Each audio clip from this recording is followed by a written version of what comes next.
Now, you probably know that at the most recent general elections, the Electoral Commission, INEC, declared winners in 26 governorship seats, as well as 104 senatorial, 329 House of Reps, and 935 state assembly positions. But INEC also declared several polls inconclusive and cancelled others due to irregularities and violence. So supplementary elections have been scheduled to take place this weekend in some senatorial districts, as well as federal and state assembly constituencies in a number of states. But higher up the pecking order, there'll also be governorship rerun elections in Adamawa and Kebbi states, where the elections held on March the 18th were declared inconclusive due to the margin of votes and the cancellation of results in different polling units. So a lot at stake for the political parties there, as well as for INEC and the security services. And Arise political correspondent Gbenga Ashiru is in the Kebbi state capital, Kebbi, and he joins me now from there. Great to see you, Gbenga. Thanks very much indeed for joining us. So once again, the political party is preparing to do battle in supplementary governorship elections in Adamawa State and Kebbi State, where you are. I expect the air is tinged with a mood of impending competition once again. Absolutely, Charles. Thank you very much. We are right here at the capital of Kebbi State live, and it's just few hours that makes it the election eve to the all-important supplementary election in Kebbi State. The political parties will be competing for 2 House of Representative seats and 1 senatorial seat, that's Kebbi North, and of course, the governorship election. So the battleground is set with just a countdown to the election ahead of tomorrow, April 15 exercise. The checklist looks so very impressive.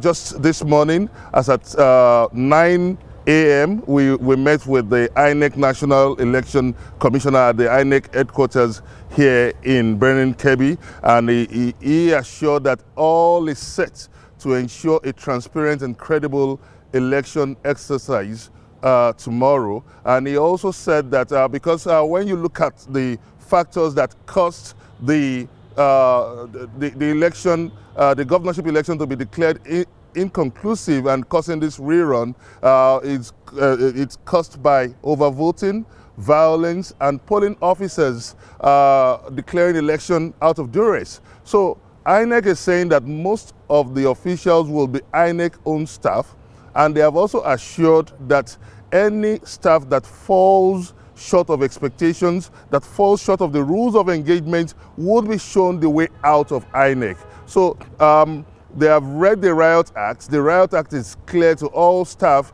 and exactly 10:45, we also witnessed the distribution of sensitive voting materials, and we saw that INEC painstakingly sorted out those materials and distributed it according to the local government electoral officers. Just earlier this afternoon, the civil society the Nigerian Civil Society Situation Room also did their checklist, and they said they have met with all relevant key stakeholders. They have met with INEC, and INEC is promising that everything is set to ensure a free and transparent exercise. And also they've met with the security agencies, and they are saying that they are going to deploy everything to change that narrative. So what the Nigerian Civil Society Situation Room is saying now is that having experienced supplementary elections and low voter turnout in the past, they are appealing to residents and voters, especially in Kebbi State, to come out en masse to ensure that their vote counts, and to also shun vote buying and selling. So that is the situation from Kebbi. It's going to be very exciting. It looks obviously like a 2-horse race between the PDP and the APC candidate, General Aminu Bande of the PDP, and Nasser Idris of the APC. Out of the 21 local government, election will be taking place in out of the 21 local government, election will be taking place in 20 local governments and 142 polling units. So from what we have seen on ground, the situation is peaceful, even though the political temperature expectedly is rising. We can see the deployment of the distribution of sensitive materials, and everything looks set for the grand battle of tomorrow. Well, thank you very much indeed, Gbenga, that you've set it out exceedingly well. But you are, of course, there and we're not. What is security like? I mean, because you talked about violence, which was one of the reasons why the previous election that took place on March the 18th was cancelled. We understand that there's been a significant deployment of security staff there. Is that a fact that you can confirm, being there on the ground?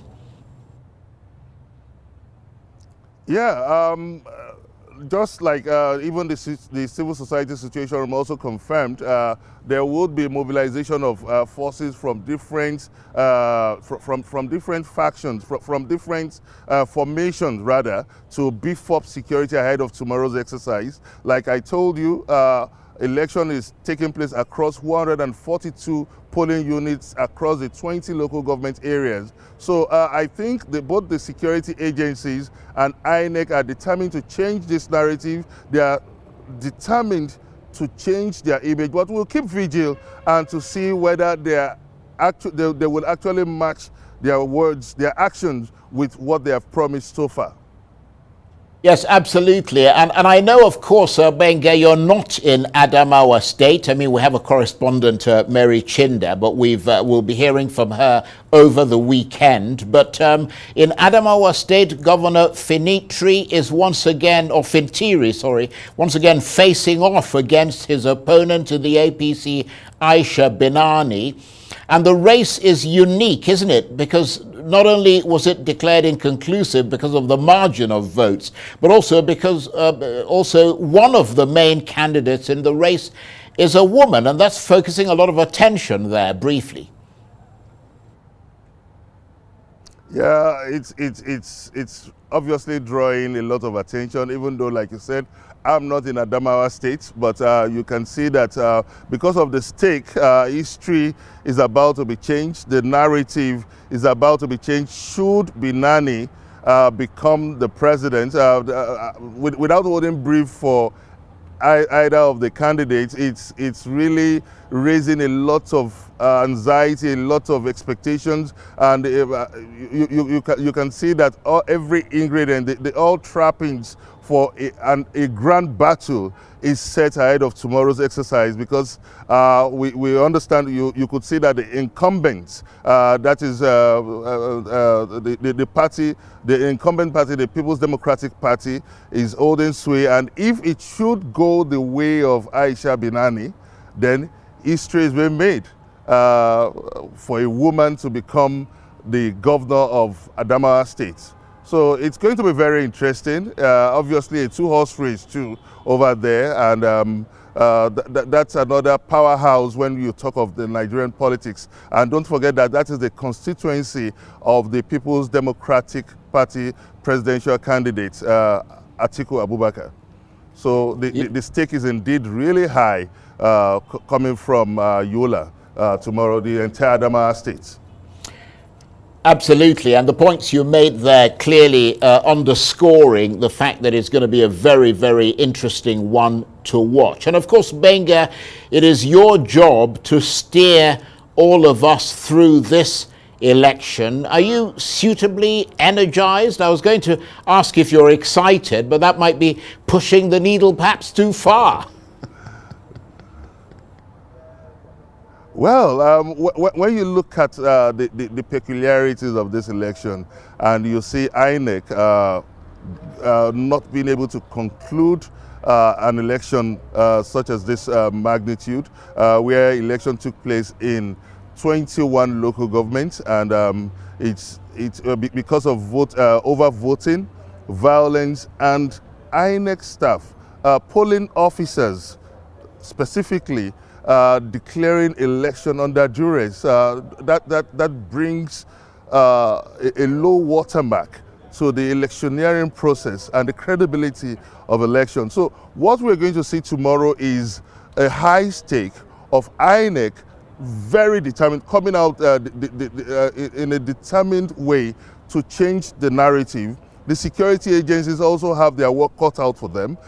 They would try, because when you look at the three reasons, overvoting, violence, and polling officers declaring results under duress, they have something that connects the three, and that's a threat on the security and the sanctity of the ballot. So tomorrow it's going to be very interesting. We will see how these key stakeholders will be changing the narrative across the election landscape in Kebbi State. So a lot at stake there for the political parties, the security agencies, INEC. Gbenga, thank you very much indeed. Sterling stuff from you. And we're going to be hearing from him all through the weekend. Gbenga Ashiru is a RISE political correspondent, and he's in the Kebbi State capital, Birnin Kebbi.